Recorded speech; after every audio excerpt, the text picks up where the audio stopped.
Spencer. Okay, I admit it's one of my favorite movies. Superman 4. Watch everyone like sort of grumble in the background. Yeah, I mean, okay, when I say it's one of my favorite movies, I grew up. That's my Superman movie. It's the first Superman movie I saw on the big screen.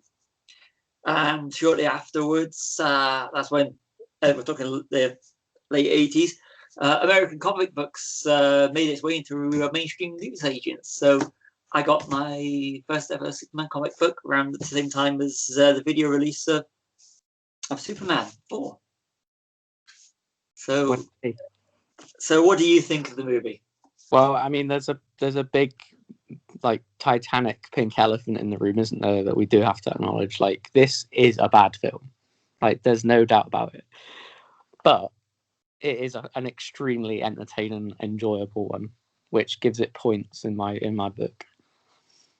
I mean, I remember when I was young, you don't know the politics behind it. I mean, it wasn't a Superman or Superman 2. But when I say Superman 2, I mean, if you look at it now, the Richard Donner cut is superb.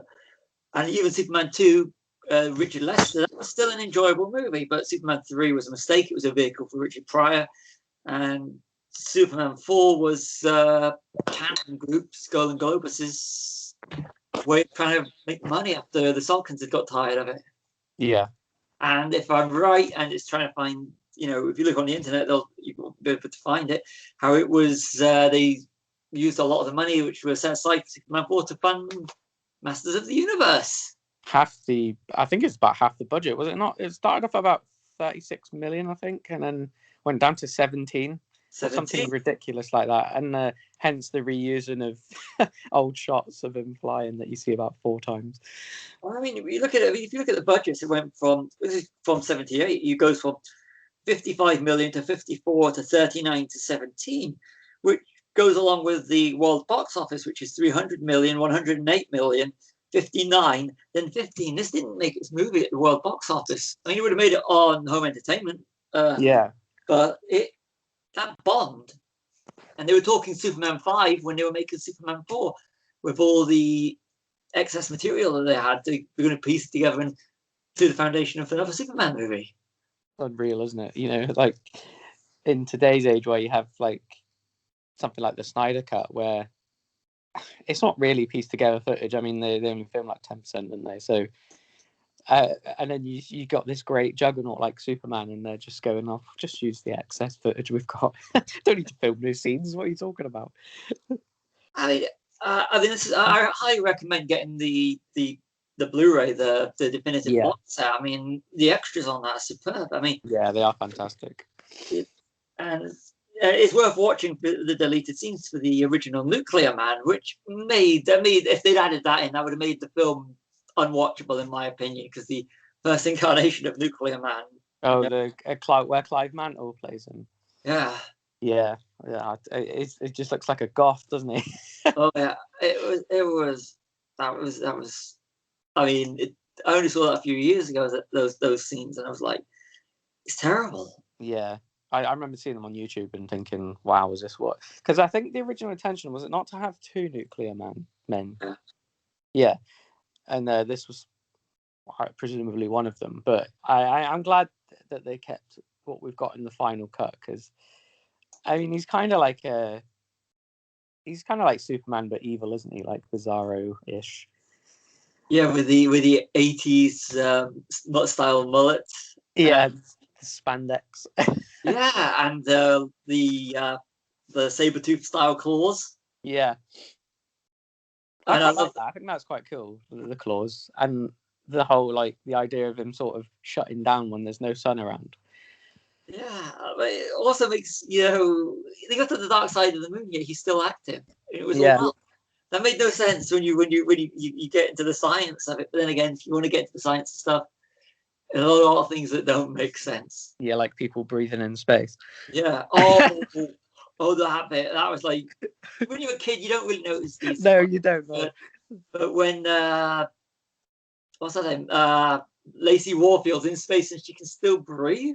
I know. I remember when I watched that film again when I was older, I thought, she must have like a spacesuit on in a minute because Superman's leaving the app. Oh no, wait a minute, no, she's still alive. What the fuck is going on here? But it's I think it's great now because it's so completely ridiculous, but it's funny as well, isn't it? And if it's amusing you, then so be it. Yeah, but when you're a kid, this is like, I mean, when you're a kid, you don't dissect films like what we dissect today. So it's like superhero versus superhero that's like him that's just not as good as General Zod, Ursa, and Non. Yeah.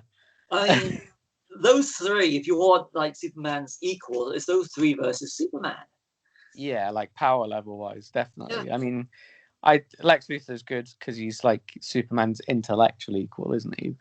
But I mean, apart from that, who was the bad guy in the third one? I can't even remember. It was a computer or something, wasn't it? A supercomputer, and isn't he like a businessman who's using like Richard Pryor's hacker? Yeah, Thingy plays him, doesn't he? Robert Vaughn. Yeah. Oh god, the less said about Superman 3, the better. So I got a question for you: Superman 3 or Superman 4? Which is your go-to movie out of those two? Oh, 4, 3. I think 3's the worst. I think 3 is absolutely awful. Like I honestly feel like it's a film where it wasn't originally a Superman script and they've just sort of plopped him into a Richard Pryor film. Like you say earlier, it's just that it's literally a vehicle for Richard Pryor. That's all it is. I read this is years ago, that Richard Pryor went on a talk show, and he started describing Superman and doing it all with his energy, and that's how he got the role. And they built a film around him, which never build a film around a comic relief, and which is what it was. It was a Richard Pryor vehicle with Superman in it. I mean, yeah, the Superman versus Dark Superman. That was kind of I didn't mind that bit. I thought that was kind of cool. And the scenes in Smallville are actually okay. The stuff with Lana, who coincidentally the actress that plays her plays Martha Kent in Smallville. Yeah. But yeah, no, I didn't mind all the sort of the Smallville stuff and the stuff with Dark Superman. But it's just you just see the opening of the film and you think, A, why is it blurry as hell? And B, and you just think, like the whimsical music and the slapstick, and I remember the first time I watched Superman 3 a long time after I was a kid. I never saw it as a kid, and I just thought, what is this? This isn't Superman. Like, where's the titles in space and the John Williams score? I've got to admit, in the last, say, 15 years, I've only watched Superman 3 once. Yeah, twice I think I've seen it. That's it. In my whole life. Oh, I watched it when I was a kid, but I'm that generation. But it's Superman 3 is I just don't like it. And no. I mean, we could do an in defense of Superman 3, but I think it would be rather boring, to be honest with you. It's not one of those. About a minute long. Yeah, I mean, and it would be. I really don't want to be spending my time doing a podcast or even watching a film, which I can't find any redeeming real features to, other than what we've just said. And that's it. So that's our In Defense of Superman 3. We just segued into In Defense of Superman 4. So incidentally, it's one of Edgar Wright's favorite guilty pleasure films. Superman 3. Yeah, I know. I was so surprised that there's an interview with him where they mention it, or they mentioned something about Superman, and he says, like, funnily enough, Superman 3 is one of my favorite films as a kid, and I thought, Edgar, come on. Howard the Duck or Superman 3? Oh, Howard the Duck, probably, and that's terrible. Yeah. So, no, you said about John Williams' score. That does actually, I mean, if you think about it, you've got John Williams' score, you've got Christopher Reeves, you've got Gene Hackman. That's what elevates this movie. It feels like a Superman movie. I mean, this is not disrespecting Mark McClure or Margot Kidder or Jackie Cooper, but Gene Hackman, Christopher Reeve, and the John Williams score, that's Superman, and that's what makes it feel like a Superman, gives it a little bit more. I mean, this gives it a little bit more, a bit of an epic, makes it a little bit more epic because you have the key ingredients of what made. Like I said, there's no disrespect to the names I just mentioned, but those three elements are what make Superman as memorable as it is. I mean, Gene Hackman is, to me, still is to this day, the definitive Lex Luthor. Yeah. But there's one thing that I found interesting, and it literally made me go out and watch and buy Supergirl. Is I watched that Crisis on Infinite Earth, and Oh yeah, John Cryer, who's Lenny Luthor in Superman 4.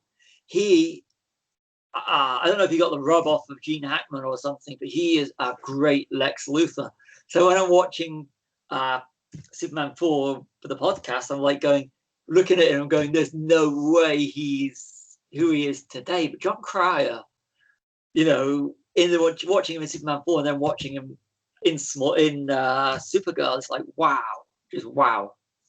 Is he? I can't imagine him being bold. He must look really strange bold. He suits it. Oh, does he? I look at him and I'm like I said, I've ever since growing up, I've always thought Gene Hackman was the defining Lex Luthor, but John Cryer does come close, and it's just weird seeing him as Lenny. Yeah, it is weird. Well, I'd imagine it'd be weird. I mean, I haven't seen it yet, but I was like Gene Hackman. He was always I was always in two minds about him. Like, he is a great Lex Luthor, but to my mind, I think it's only because there hasn't been that many good ones anyway. Do you know? Like, I think they're obviously going for the more sort of comedic side of him, weren't they, for the Superman films? Because they're the obviously colourful ones. Like, they were probably made for kids as well. But I mean, that's not disparaging. I mean, there's never been a closer Superman than the original with Christopher Reeve. But I just think there's never been anyone since Gene Hackman, apart from maybe the John Cryer, like you say, or Michael Rosenbaum in Smallville, that's ever been big screens Lex Luthor good. I mean, Jesse Eisenberg's a write-off.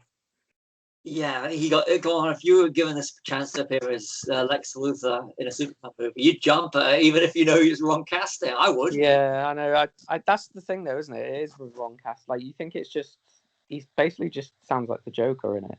Yeah. And I mean, the less said about Kevin Spacey, the better. Oh, terrible one. I'm sorry. Even prior to all the stuff that's come out about that I did not like. It's got one of my least favorite. I mean, bearing in mind there are some real bad line readings in Superman 4, like "Destroy Superman." Gene Hackman. It does what it says on the tin, though, doesn't it? Yeah. But say it. Superman's gonna say me wrong, and I'm like, Jesus, I'm already taking this film, and now you took me completely out of this film. And we've done a Superman thing about Superman Returns. So check out on versus Man of Steel, wasn't it? Yeah. Yeah. But it's and I got it. You know, I haven't mentioned the. Okay, if you were on YouTube, you'll see I'm wearing a hat. It's my Milton Keynes Thunder hat, which segues in. Milton Keynes. Yeah. So and we've been to the United Nations, haven't we? You know what? That's something that I noticed it this time around. So the United Nations is opposite the Daily Planet building then. Yeah, and why is it in Metropolis and not New York? Yeah, because you've got the big Daily Planet building, and it's right next to the UN. Yeah, it's so random, isn't it? I mean, and also, like, why does Metropolis look like it's surrounded by hills of green? If you take time to look outside, you can actually see where they filmed it. I mean, you can tell it's Milton Keynes. Yeah, I mean, when you showed me the train station, I just thought, like, it was like we were framed in that shot, like watching that shot. It was so weird. And didn't they just add a fire hydrant to make it look American? They did. I mean, the interiors, of the buildings have not changed that much. If you go to the shopping center, you'll recognize it as being very much of the same structure and color palette. And this is like 40 years later, nearly. Yeah, I mean, it's one of the youngest. It's the youngest town in the UK, isn't it? It is. Yeah, so I mean, it still looks it was designed to look American, I think, wasn't it? Yeah. So that's why they chose it. But you can still tell. I mean, if you're British, you can definitely tell it's all British buildings and backgrounds and stuff, can't you? And cars as well. Oh yeah. But I don't think is it just that scene, or is there a lot of it? I mean, some of it's obviously studio backlot and that, wasn't it? But A lot of the interiors, I mean, were filmed in Milton Keynes. I mean, we'd be yeah, it's literally it's like what they do with Doctor Who, where they literally, in Wales, everything's within a 30-minute radius. yeah, With Milton Keynes, a lot of the buildings, like the gym where they're in, is within the vicinity of the shopping centre. There's the interiors of the Daily Planet office was an unused building at the time. yeah. And isn't the hotel that he stays at? That's another building, isn't it? It is. Yeah, because I'm sure the lobby is. I don't know if it's still there, or like I can't remember if you said you've been there, or it's a building that you can go in or something. You can get to it. Yeah. It's one of those ones you literally need a map. Yeah. You literally park in a Milton Keynes shopping centre and literally within an hour be walking to all these places. It'd be a bit of a walk, but it's all in the same area. I think it's just really strange and like cool. Strange in a cool way though, that like, mate, I think it's like 40 minutes away from us, isn't it? And you can go to where they filmed a Superman film. I mean, if you're from the US and you come to the UK, it's definitely a little pilgrimage worth making, isn't it? Definitely. And it's so when you realise how close it is to the ice rink, yeah, I was like, this is so cool. Because I remember we took you to a game and we literally said, do you want to go and see Metropolis and Daily Planet? Yeah. And we literally, what? It's just so it's kind of cool, really cool. I think that's what makes this film a bit more, a bit more special for us anyway. I mean, I imagine like if you don't have that connection to it, then yeah, it's just a bad movie, isn't it? Unless you enjoy said bad movies. But I think it's that sort of that link that it has to us that makes it a little bit more special than it should be, maybe, sort of. Definitely. And I like Milton Keynes anyway, so I'm go lightning, go thunder. Go Falcons, Storm, and Home. I actually wrote the names of all the ice hockey teams down. So it's all in the area. So if you want to go when the world corrects itself, if you want to go and see where they filmed Superman 4 and catch an ice hockey game. I might as well just plug for ice hockey. Well, we can also plug the fact that I believe it was filmed in Elstree, wasn't it? It was filmed in Elstree. Yeah, which is now a Tesco's. Yes. Well, part of it is what's remaining. Yeah. It's crazy. Didn't Canon purchase? They purchased the studios, didn't they? At some point in. Obviously, they would have lost them when they went bankrupt. I think maybe that is what caused it to collapse. I know in the late 80s, early 90s, they were selling it all off. Yeah. And killing off the film industry. I mean, Elstree was at one point the best sound stages in the country, rivaling Pinewood. Yeah. And we got the three Indiana Jones movies and 3 Star Wars original ones. Yeah. And it's such a shame. It is. I mean, when you've got films of that caliber that have been made there, and then, like, as enjoyable as this film is, it's terribly shot. It's like special effects wise, isn't it? I mean, it's quite a mockery, really, isn't it, that they even used it and did come out with at least surpassing the originals. I mean, you watch the original, and the original has better special effects. And it was made in 1978. But it's that. I mean, I was watching the whole flying sequences. Yeah. From Richard Donner's. It's perfect. Yeah, still is. Yeah. I mean, in this one, you can even see where they stuffed the cables that connect to him down they made his pants wider, and everyone thought Christopher Reeve had just put weight on. But no, let's just do it cheaper and hide them. It's really bad. I mean, you got something like Superman, and you wouldn't think of doing that today. No way. I mean, you can't imagine Zack Snyder. I mean, as much as people don't like Man of Steel, you can't imagine Zack Snyder doing that, can you? No, we'll just cut corners here and here, and we'll slice it off into the next movie. Yeah.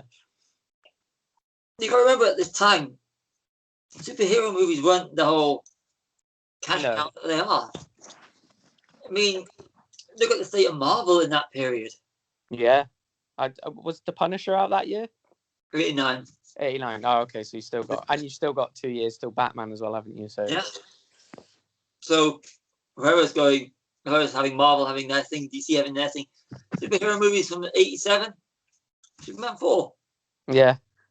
There aren't any more, is there? Are there? That's the only one I can remember. I can think I of. don't think of any, no. Then you got Tim Burton's Batman, which started and Punisher, well, not so much Punisher. That was another low budget thing, but you got Batman, which started it all off again. We've got TV movies like Captain America. Oh God. How you got the made to retain the rights Fantastic Four. Oh yeah, which is actually interesting to check out, isn't it? There's a documentary on Amazon Prime if you're interested, and I think it's called Doomed, isn't it? It's so fascinating. I mean, that's because I like the Fantastic Four characters, and yeah, that's the missing part for me in my collection. I want a physical copy. I want audio commentaries from the actors. Yeah, and it would be. I think that would be an enjoyable thing to have. It's a product. It was purely made just to retain the rights, wasn't it? It was. So it was never intended to be released. But they built it up, put trailers on videos to make it look like they were doing it just for rights, which ultimately went back to Marvel in the long run. Yeah, we're all looking forward to seeing them and the X-Men, aren't we? And the MCU. But I actually don't think the plot's awful in this film either, if I'm honest. I think it's typical Superman fare, isn't it? Like, I think they're sort of preempting the death of Superman stuff as well, aren't they, with the cloning thing and, an evil sort of version of him, basically. I actually think Nuclear Man's pretty cool as well. Like, upon rewatching, I actually like him as one of the villains. For me, it was good at the time. It was good at the time, and it was good. But I read somewhere you shouldn't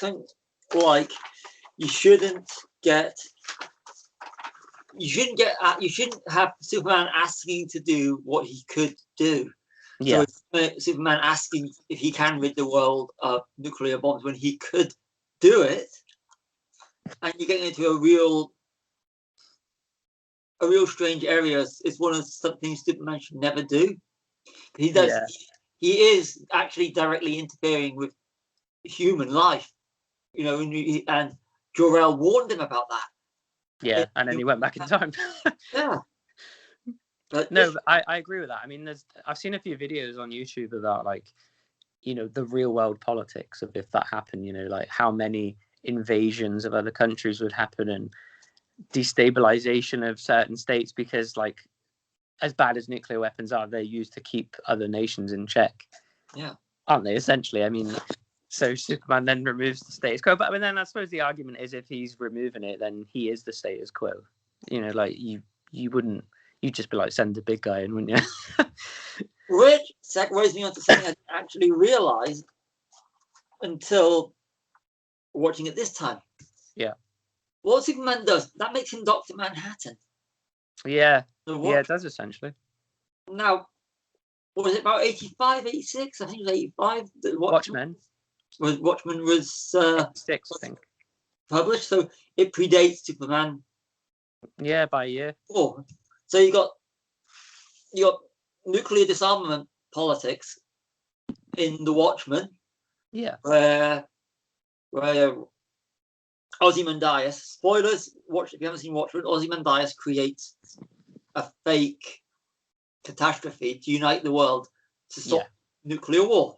This is in the film, isn't it? Because it's a massive squid in the comics. That's what I mean. I'm going from the comic book. All right. You got the fake catastrophe, which was the giant squid aliens. Yeah. And Ozymandias creates that so that the nuclear powers that were on the brink of war come together to fight a common enemy, which is the squid, or they alter it slightly so Dr. Manhattan becomes the enemy. So you got that going on, where Superman just takes all the nuclear bombs, puts them in a giant net, and throws them into the sun. I would like. Have you ever thought where did he get that net, or where did he build that net? It's just it's one of those questions you just don't question, isn't it? Like, And how did he know it's the right size? And how did he know he's got all of them? Because they would hide. And Yeah. if he's going to another country without authorization to take them, that makes him just as bad as the rest of the villains. Well, it's an act of war, really, isn't it? Yeah. Yeah. Because especially sorry, Karen. In the first Superman, he stands for truth, justice, and the American way. Yeah. So that would make him Dr. Manhattan again. Yeah, I mean, who would have thought you could have had a deep conversation about nuclear disarmament politics with Superman 4? Yeah.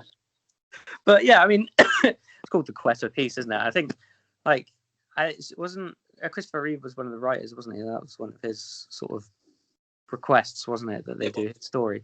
So I think you've got like a bit of a sort of Star Trek 5 situation, haven't you, where perhaps he had a different way of doing it, and it was changed by the studio, like Bill Shatner did, where he, the ending of Star Trek 5 was supposed to be vastly different from what it was. So I don't know if it's a studio thing where they've watered it down to be nuclear weapons, or whether that was the original intention. I don't know. So Christopher Reeve was quite infamously tight-lipped about talking about Superman 4, wasn't he? Apparently in his biography, it's got like one line. Yeah, it's the less said about Superman 4, the better. I've always been led to believe all these years that it was his idea to do this thing about nuclear disarmament, because it was, at the time, and I can understand the reasoning behind it. If you want to educate children, give them a hero like Superman to do it. Yeah. But it was just the way it was handled, and cutting the budget of a Superman movie just to fund Masters of the Universe, that shows lack of respect, no respect whatsoever for the character. And that flopped hard anyway, didn't it? It did. Yeah, so Superman is a toy and a cartoon, whereas Superman at that point had about 49, 50 years worth of hair of it. Yeah. Almost 50 years history. And they were messing around with that just so the studio, Golden Globus canon, no longer exists. I mean, they were a cinema chain at one point. Yeah, so I couldn't believe that. Like, and they were quite like sort of not top of the pile, but they were making like some decent action films and B movies, weren't they? Like, I mean, they were quite a big studio. They were. This was the one that was going to. This was going to be the one that sent them mainstream. Yeah, and then they had Spider-Man planned, didn't they? After this, they did. Yeah, James Cameron one. Yeah, that would have been strange. Yeah. And after Superman 4, and of course Masters of the Universe failed to set the world on fire, it was just downhill from there. It's such a shame, because I tell you, canon cinemas were good. All right. Because I used to go to one in Northampton. I used to go to one in Leicester. I actually saw Indiana Jones and the Last Crusade at a Canon cinema, and Batman Returns at a Canon cinema. So it was as late as 92. Yeah, it was. The Canon that was in Leicester was a beautiful cinema, huge. That's been torn down now. I always thought they did they limp sort of on a little bit longer into the 90s then, before they went fully kaput. Yeah. Because I think the film studio was pretty much done after Masters of the Universe, wasn't it? It was. It's such a shame. It's like Orion Pictures. What was it? Orion Pictures, that was bankrupted around about RoboCop 3. Well, yeah. See, the story behind RoboCop 3 is that it was actually made in 1991, which is why it looks kind of dodgy for the time. Because they went bankrupt, obviously it didn't get a new distributor till 92, 93, and that's why it came out then. So yeah, I mean, Orion, they've got Terminator behind them as well, films like Total Recall. I think Total Recall is Orion as well. I can't remember actually. But yeah, they were a similar sort of case, weren't they? These smaller studios, and was it Carolco was bankrupted by Cutthroat Island? Yeah, oh god, yeah. I think that's for the amount. I think for the comparison of its budget, it's still the biggest flop in history, if I'm not mistaken. Damn. Something like that. Anyway. It's Rennie this- Harlan as well, wasn't it? Yeah, I killed him and his wife at the time, Gina. What's her name? Davis. Yeah, Gina Davis's career is Yeah. career killer. Shame, isn't it? Yeah, I mean, Hollywood's such a fickle place, isn't it? yeah. Then Disney came along a few years later and do Pirates of the Caribbean. Yeah, and get it right. Yeah, They only took them 10 years. That was 93-ish, wasn't it? Cut Through Ireland. let's find out. I remember the old days when you if you wanted to do this sort of thing, you'd have to literally get your Halliwells out. I know, we always say how easy it is. Now you can just Google it. I mean, Google's a verb now. How weird is that? Yeah. 1995. Oh, 95. Oh, well, much later than I thought. But, well, it's still a decade to get a pirate film, right? And Waterworld, that was 95 as well. Yeah, I think What maybe was- that might be the biggest flop, actually, compared to its... Because, do you know what? This is segue into, like, multiple defenses of, but just quickly, I actually really like Waterworld. And I think it's got, like, a bit more of a following now, hasn't it, on home video and that? Because I remember when I sort of remember it coming out. I was seeing, like, the cardboard cutouts of not Kevin Spacey, sorry, Kevin Costner.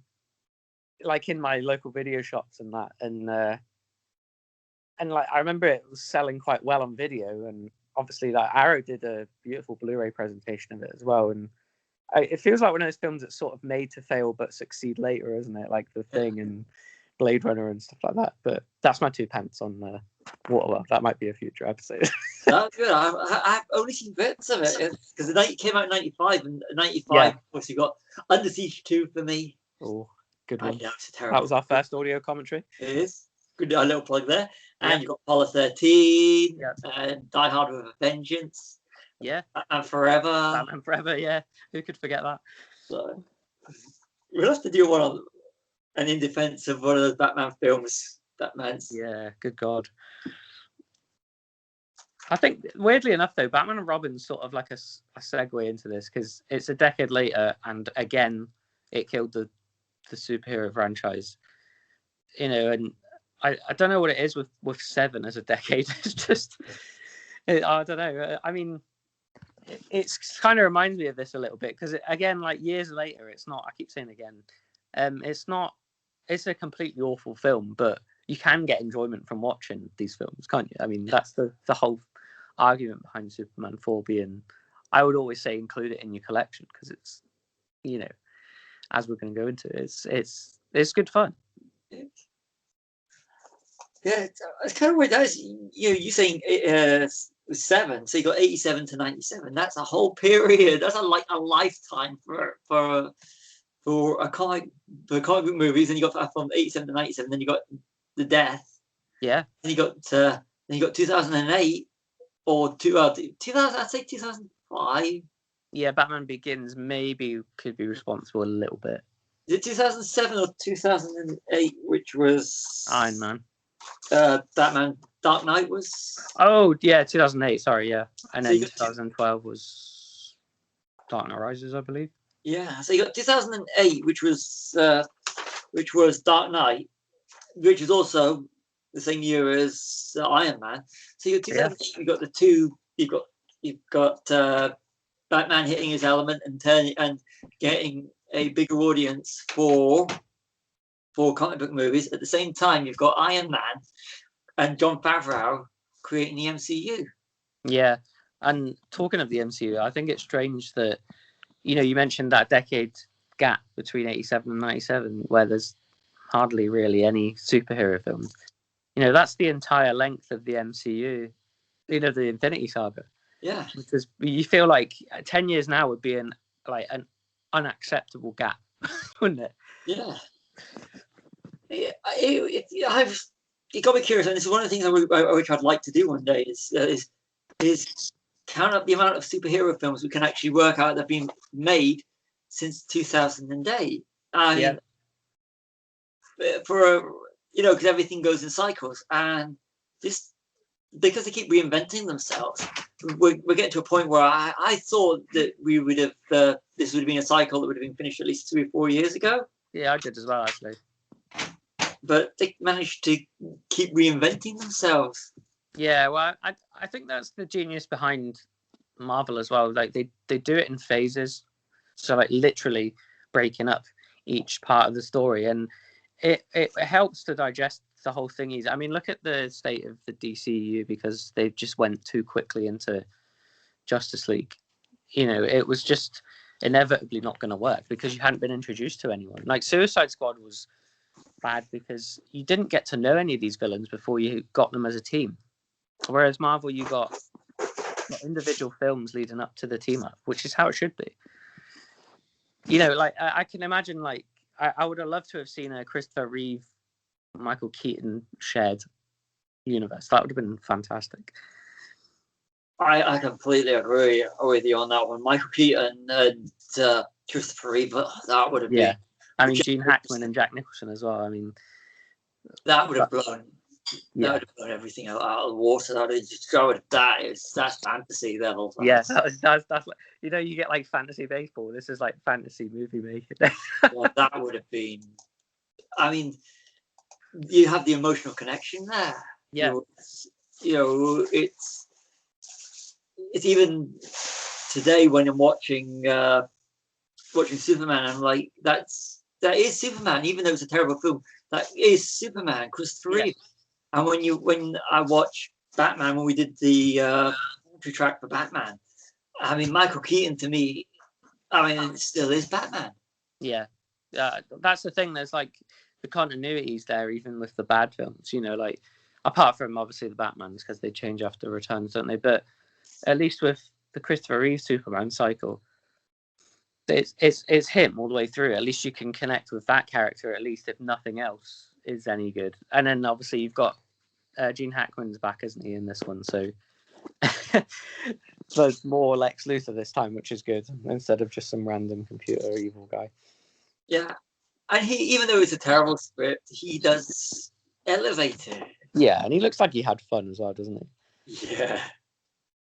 Come on, you get to do the role, then you get to go into a recording group, and then do ADR on Nuclear Man. Just say destroy Superman constantly. You have my voice. No, you have my voice. Yeah, the bit when they're getting Superman's hair. Yeah. The museum. Oh, that's plot hole central, that, isn't it? Say again? That's plot hole central, that part, isn't it? Yeah, how can he actually, how can Superman get a hair that long? Did he actually have one hair that goes down? They tie it on and everything. But, and it's supposed to be holding a weight up. How does Lex Luthor cut it as well with wire cutters? It makes no sense. Sorry, I was just. Oh no! Where did he get that? This is, bear in mind, I've seen this film since I saw this at the cinema in '87, and I never noticed it till the other day. Is Lex Luthor's wearing a Nuclear Man logo on his hat, on his baseball cap? Oh, is he? Yeah. I've never noticed that before. I didn't until the other day, and I literally was like, he's like advertising. I'm creating this. So when he comes out, it's like, there's his baseball cap. Which also reminds me, I've got my notes here. So, the bit where there's the scene where he's talking to those business people and everything? Yeah. Which is a young Jim Broadbent. Yeah, I know. It's so weird, isn't it? Yeah. And William Hootkins. Yeah, that's Porkins, isn't it? Porkins, or Carton Batman. Yeah, or army guy from Raiders of the Lost Ark. Major Eaton. So even for a little role like that, you've got someone that's recognizable and someone that will be recognizable. Yeah. I mean, and the thing he plays the sort of guy buying the Daily Planet, isn't he? Sam Wanamaker. Yeah. Which, another little link to superhero films. He's played by the guy that played Spider-Man in the 70s in Once Upon a Time in Hollywood. Oh yeah, I didn't get that, did I? You found out about that. Yeah. So yeah. Sorry, I'm just yeah. And Margot Kidder's a bit sort of. I read up on it, and apparently there was a little bit of friction between her and Christopher Reeve because it's like, I think maybe his ego was a bit inflated, wasn't it? Because he'd got to write it, and that she said he was a bit more distant than normal, and you can kind of tell, can't you, with the chemistry between them in it. I mean, they flat out just copied the original flight scene from the first one, didn't they? Oh yeah, but with more visible matte lines. Yeah, and like that it just sort of makes the thing in Superman 2 where he makes her forget like pointless. Yeah. She remembers, then she kisses him again. Yeah, the rape kiss. Yeah. That's not good. That is not good. Well, like that's why the Donner cut's better, isn't it? Because it isn't it in that where he flies around the world to make her forget? He does, yeah. Which is actually what it was supposed to be for, wasn't it, originally? Yeah, there was when they were going over, when they were literally had to hit the marker for Superman. They just tagged on the Superman 2 ending to Superman so that they would work out when they were in production, finishing off on Superman 2, what the new ending was going to be. Yeah. In the Richard Donner cut, because they wanted to cut out as much as they could from the Richard Lester version, they actually went back and just reused the ending from Superman. Yeah. There was not an ending to Superman 2 filmed. Right, okay. But it's still infinitely better than the Richard Lester cut. Oh, God, yeah. And if you get the opportunity, like I said, get the Blu-rays box set. It's got some real good stuff, and it's just interesting to listen to Richard Donner and Tom Mankiewicz talk about Superman and Superman 2. Yeah, alone. I mean, it would have been quite good to have Richard Donner back to make this maybe a bit higher budget, but I think he was doing Lethal Weapon, was he? He was. Yeah, so I think I don't know, probably wouldn't have saved it, would it? But you'd have to, after the way he was treated, he would not come back. And Tom Mankiewicz out of loyalty to Richard Donner, because they were actually asking him to come back, or at least have a chat. Yeah. About it, and he wouldn't, because loyalty, and that's. And to be honest, I'm glad Richard Donner never returned. Because we wouldn't have got it, because there was supposed to be multiple movies planned with Richard Donner and Tom Mankiewicz directing. If he hadn't been shafted, yeah. If it hadn't been, we wouldn't have got Goonies, and we wouldn't have got Lethal Weapon. Very true. And at the end of the day, Lethal Weapon, for what it did to the action genre, yeah. As much as I love Superman, I love Lethal Weapon as well. Lethal Weapon and Die Hard are defining moments in action cinema. Yeah, I agree totally. I mean, there's never going to be any argument from me on that. Yeah, I just want to go back to the flying scenes. Yeah, and how it's the same shot you use multiple times. Yeah, and it's always a forward shot because it's easier to do. And the fact that they didn't, they could have did a bit more color correction or something. And I just thought, watching the montage, before they kiss, that is like a poor man's version of Richard Donner's. So why would you attempt to do something like that? Yeah, I noticed that as well. Actually, rewatching it, the colors are really oddly drained in a lot of shots, aren't they? Yeah, he looks grey in a lot of shots, and what I associate with Christopher Reeve Superman is vibrant color. The vibrant reds and yellows and blues of his outfit and Metropolis. It was you that pointed out to even me, like the color scheme changes throughout the film. I think I stole that from a commentary track. Well, I will take it for yours anyway. But it's just like color was an important thing, and it still is, I think, in superheroes. That was one of our main complaints about Man of Steel, wasn't it? It was devoid of color, strangely, for Zack Snyder as well. So I think when it doesn't look right, that's what kind of puts you off a little bit, isn't it? Yeah. I mean, one of the things that got me was the suit and the S on the back of the cape. I thought it looked like bad cosplay. It did, yeah. I've seen better cosplays, actually. Yeah, I mean, couldn't they have just dug out an old suit or something? But it looked, I mean, you got a new Superman movie, you should have Superman looking at his best, not looking like that. Yeah, I completely agree with that. Yeah, I think that's one of the main things that does really hinder that film. Because it is enjoyable, but it just looks atrocious, doesn't it? Yeah.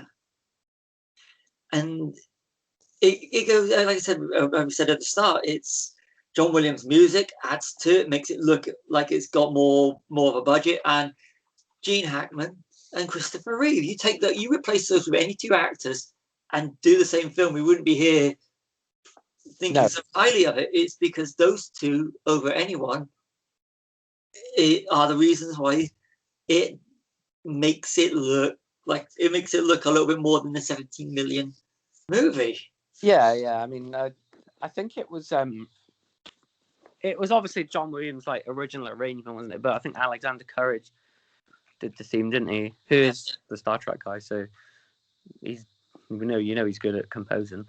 Yeah, I agree with that as well. Like the technicalities, like the actors and the music and that, that's what draws you to a lot of films, isn't it? Even other bad films.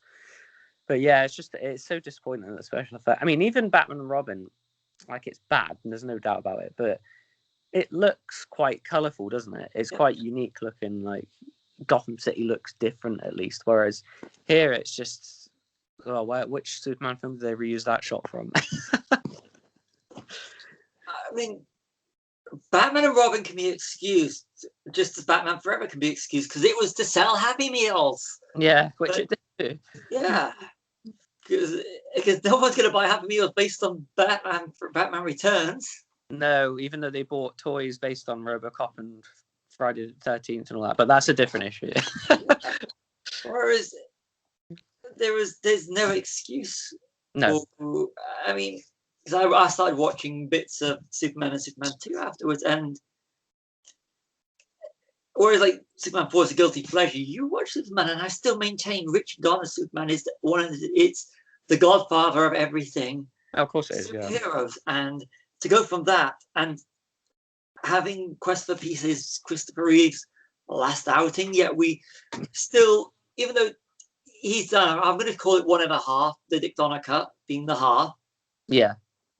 1.5 Superman movies that are good, and yet there's 4 Superman movies. Well, you can argue, we could say 5 if we're going to be really Superman 2, the Superman 2 director's cut, and but we still hold Christopher Reeve up so high.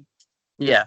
And a lot of it has got to do with, as much as we dislike it, Superman 3 and Superman 4, they did add to the legacy, because Christopher Reeve is always good. Yeah, I mean, he's just, I always, like, without fail, when there's a new Superman, think, yeah, he's good, but he's not Christopher Reeve. And I wish I could get it out of my head, but I can't, because it's so, like, we did an episode about this, didn't we? Quite a while ago. And it's just so, it's like, I don't know, it would be like casting a white actor as Shaft, wouldn't it? You just, there's certain things you can't do. And, or I hate to say this, but a woman as James Bond, it's just, certain things don't work. And I always think Superman, this is my opinion, like, I know you're quite a big fan of Superman, I think he's quite a boring character, but I see why he's important, and what he means to a lot of people, and that you can at least respect as a massive achievement. So I think Christopher Reeve embodies that sort of, that person that you think, oh, I know him, I feel safe around him, like he's who I remember. And it's always that way. It's like Bond, Connery with Bond, isn't it? Like, you're always inevitably comparing the rest of them to Connery's performance, and you shouldn't. I agree. But with Bond, I'm going to say with Daniel Craig as well now, because I like Daniel Craig. I think he's good. Different generation. But for me, I've said on another podcast, but my theory in regards to superhero movies and superheroes is we gravitate towards the superheroes that are an extension of ourselves, or the person that we would like to be if we had the powers. And I mean, Superman is a boring character. Captain America is a boring character, and they are the same essentially. Yeah. But their motivation is to do what is right. Yeah. And that's why I like Superman, and why I will always give anyone that plays Superman a chance, and it's but yet this hard to come close to Christopher Reeve. Yeah, I think that's spot on. Like they're the closest to like classic mythical heroes, aren't they? Superman and Captain America. Sorry, it was mine. And someone like Luke Skywalker. Like Luke's a boring character, isn't he, in the original trilogy? But they're necessary because they're the ones.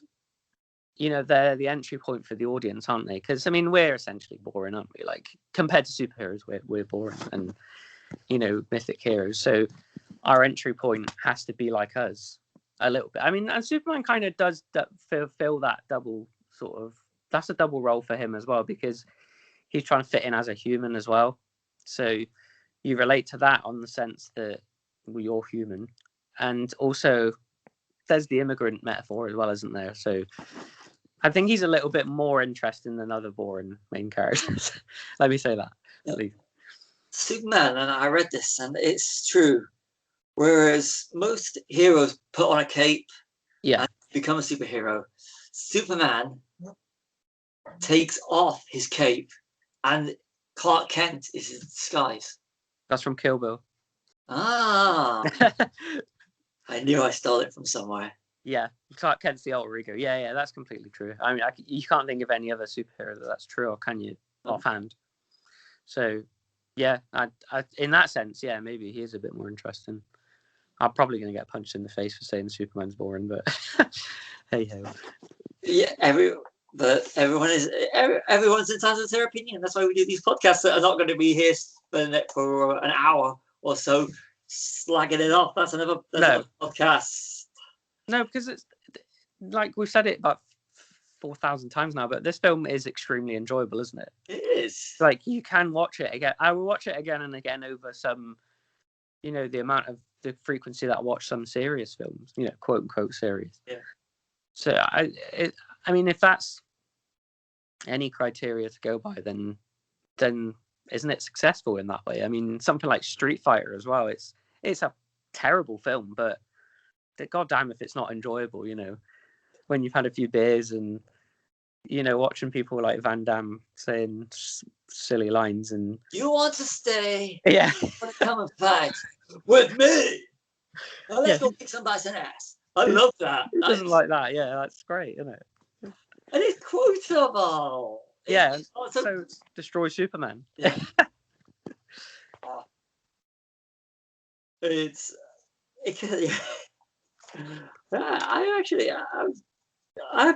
watched that film a few times, and I've watched it back to back. I watched it with the audio commentary. Not the best audio commentary on the Blu-ray. I'll give them that. It's a writer commentary. Yeah. So I wasn't happy with that. I was wanting some great revelation.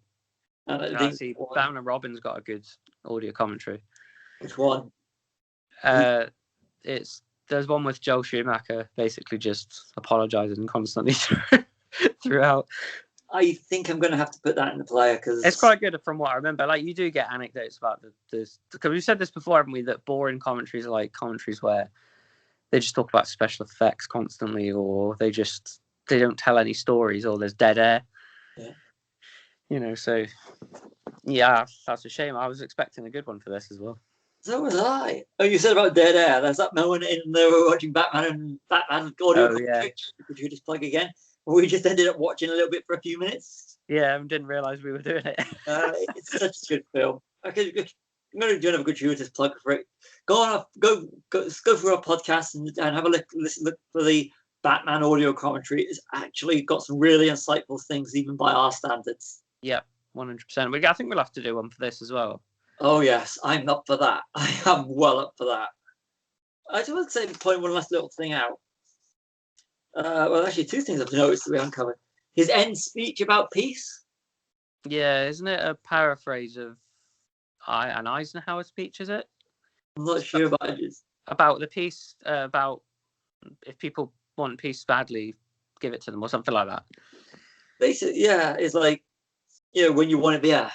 And I thought that him doing that outside rather than going into the UN. Yeah. for doing it outside. So I really want to go. I got it in my head. I really want to go to Milton Keynes dressed as Superman. I'm sorry, I have to do it one day. And I like the little nod at the end of the film where Superman says to Lex, "See you in 20."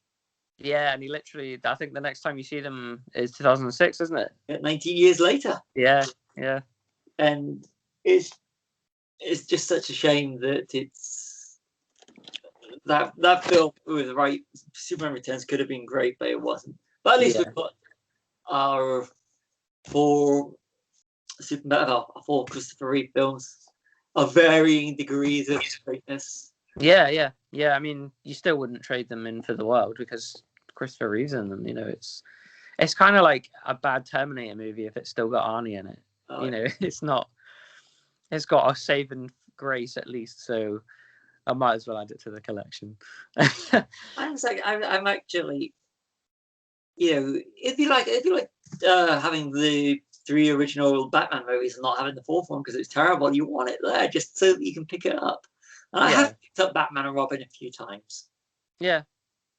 So it's. I think one other interesting thing I wanted to bring up was before this. I think it was 1984. Correct me if I'm wrong, but that's when Supergirl came out, isn't it? Yeah, Supergirl. Yeah. And there's only one actor that's been in all of them, which is Mark McClure, Jimmy Olsen. Yes. I think, as of 87, when it got to 87, he was the person that had appeared in the same role the most times, wasn't it? In superhero, because there wasn't any superhero films out, but but I mean, I think Supergirl, or they were sort of planning like a spin-off franchise, weren't they? And there was supposed to be a cameo by Christopher Reeve, but it ended up just being a poster on someone's wardrobe, if I remember correctly. It was. Yeah, and the weird sort of Logan's Run style Krypton thing that Peter O'Toole's got going as well. Yeah, that was. Yeah, it was a bad film. It was, but also enjoyable as well. Like it's just bonkers fun, isn't it? That one is Supergirl. Is I 100%. I mean, I was looking through about a year ago. I was looking through my collection. I was like, I don't have Supergirl, so you have to have it. I don't either. I know. I was hoping for that we were going to get the all singing version with 2 cuts. We only have the theatrical cut. I heard there's a director's cut. All right. It's worth watching just because it's Helen Slater who ends up playing Supergirl's adopted mother in the TV series. Oh, cool. And her dad's played by Dean Cain, her adoptive dad. Of course he is. Supergirl and Superman being the adopted parents of Supergirl. Yeah, they did that in Smallville. Terry Hatcher plays Lois Lane's mum as well. I will be watching Smallville eventually. Smallville's good. It's really good about season 4 onwards. Like before that, it's not bad. It's just like it's the typical sort of monster of the week, and then they get a proper story going. Speaking of Batman, Robin alumni as well. John Glover plays Lex Luthor's dad in it. But I mean, I always thought, I presume they didn't do another franchise spin-off because Supergirl failed, didn't it? But tanked. But it would have been interesting to see that, like the maybe like the first sort of looking at an extended universe. My question is how far could the Salkinds actually took it? That actually aided to them selling the rights on to Canon. Right. Yeah. But it's again, Supergirl. Helen Slater was good, but it's just tough story. Yeah. And but I suppose you could also argue it was a product of the time in the sense that could a female superhero in the early to mid 80s actually hold a film, which because it's a predominantly male market. Yeah. I mean, it's probably one. Well, I think it probably was the first, wasn't it? It was. Apart from, I suppose you could count I don't know. I mean, female action heroes, yeah, you've got like Ripley and Sarah Connor, haven't you, around that time? Well, the same year for Sarah Connor. But yeah, female superheroes, I think it probably was the first, wasn't it? Cinematic, you're looking TV, you're looking at Linda Carter's Wonder Woman. Oh, yeah, I suppose, yeah, I forgot about that. But big screen, you're looking at Supergirl. And the next big one was Wonder Woman. Yeah. So all the way, was that 30 years later? No, longer, wasn't it? No, it was 30, wasn't it? Let's find out. From Quest for Peace, anyway. Wonder Woman was 2017. Yeah. Oh, so it's exactly 30 years, isn't it? From Quest for Peace. Yeah. Crazy. But I want a bit of a shout out Wonder Woman 1984. Not the best movie, but I enjoy it. Yeah, I haven't seen that yet. I've just bought it on iTunes, so I will get around to it. Into the credits. Yeah, I know about the Linda Carter thing. Spoilers. Well, spoilers warnings anyway on the description. Yeah, I like, yeah, I didn't realize it until I was like, yes, this is so cool. Yeah, that's worth it for that. But we'll probably podcast it after, because it's one of those ones I would like to podcast. Yeah, definitely, yeah. So, I enjoyed the movie, and I will probably watch it again very soon because I like Superman 4. Yeah, definitely. It's a guilty pleasure for me as well, actually. I mean, when you tell a lot of people that you like it, they're always like, really, Superman 4? But then you say, go and watch it, honestly, and then let me know. It's one of those things I would love to see. I would love to see on the big screen again. Yeah, so would I, actually. I mean, I'd love to see 1 and 2 as well. But, I mean, yeah, I think that'd be fun. I think I've got a night planned, a night cinema night planned, I think, after lockdown's completely over. Yeah. So I probably will do I think an audio commentary. We've touched on it, and I'm going to commit to it now. As soon as we can actually be in the same room to actually sit down and enjoy the film together, we will be doing a commentary track for Superman 4: Quest for Peace. It's I'm committed to it now. No, any final words? Just it's a lot more enjoyable than people give it credit for. Like, if you haven't seen it, check it out. I would say check out all the Christopher Reeve films just to see how they pan out. But yeah, no, it's just enjoyable. It is bad. We all know it's bad, but it doesn't mean it can't be enjoyable. I couldn't have put it better. So this is a High Ground podcast. I'm Stevie W. And Callum.